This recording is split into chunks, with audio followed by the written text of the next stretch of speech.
ಅಲ್ಲ 5 ವರ್ಷ ಪೂರೈಸ್ಲಿ ಅಂತಾನೆ ನಾವು ಬಯಸ್ತೀರಿ. ನವೆಂಬರ್ ಕಷ್ಟ ನಮ್ಗೆ.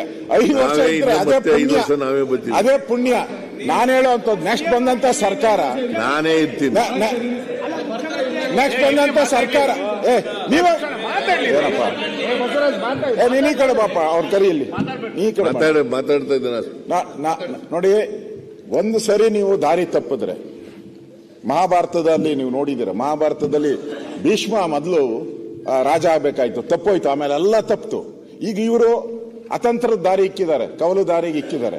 ನಾಳೆ ಇನ್ನೊಂದು ಸರ್ಕಾರ ಬಂದಾಗ ನಿಮ್ಮ ಆಶಯ ಸಮಿತಿ ಇದೆ, ಅಂಬೇಡ್ಕರ್ ಸಮಿತಿ ಇದೆ, ಲ್ಯಾಂಡ್ ಗವರ್ನನ್ಸ್ ಸಮಿತಿ ಇದೆ. ಆ ಸರ್ಕಾರದವ್ರು ಏನ್ ಮಾಡ್ತಾರೆ ಅಂದ್ರೆ, ಇದೆಲ್ಲ ಹೆಂಗ್ ನಡೀತಾ ಇದೆ, ಸರಿಯಾಗಿ ನಡೀತಾ ಇದೆಯಾ ಅಂತ ಅದ್ರ ಮೇಲೆ ಒಂದು ಸಮಿತಿ ಮಾಡಿ ಕೂತಿರ್ಸ್ತಾರೆ.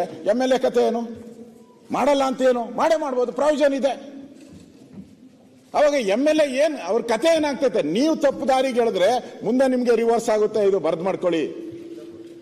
ನಮ್ಮ ಶಾಸಕರು ಅಂತ ನೋಡ್ಬೇಡಿ. ಇವತ್ತು ನಾಳೆ ನೀವೇ ಬಂದು ಇಲ್ಲಿ ಅಧಿವೇಶನದಲ್ಲಿ ಕೂತು ನಮ್ಗೆ ಹಿಂಗ್ ಮಾಡಿದ್ರಿ ಅಂದ್ರೆ ನಾವೇನ್ ಹೇಳ್ಬೇಕು? ಅವಾಗ ಯಾರನೇ ಇರ್ಲಿ ಅಧಿಕಾರದಾಗ, ನಾನಿರ್ಬೋದು ಇನ್ನೊಬ್ರು, ಇದು ಗ್ಯಾರಂಟಿ ಆಗೇ ಆಗ್ತೈತೆ. ನೀವು ಒಂದೇಟ್ ಹೊಡೆದ್ರೆ ಎದುರುಗಡೆ ಇರೋರು 2 ಏಟ್ ಹೊಡೆದೇ ಹೊಡಿತಾರೆ.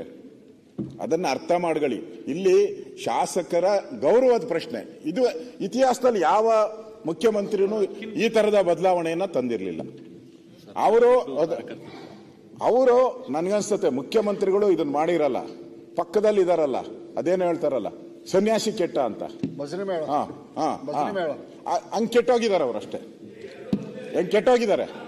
ಇಲ್ಲಿ ನೀವು ಯೋಚನೆ ಮಾಡಿ, ಮುಂದೆ ಅನಾಹುತ ಆಗೋದನ್ನ ತಪ್ಪಿಸಿ.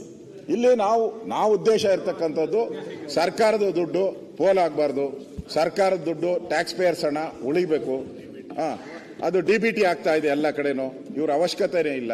ದಯವಿಟ್ಟು ಈಗ ಮರುಪರಿಶೀಲನೆ ಮಾಡಬೇಕು ಮುಖ್ಯಮಂತ್ರಿಗಳು. ಆಯ್ತಾ ಅಶ್ವಥ್?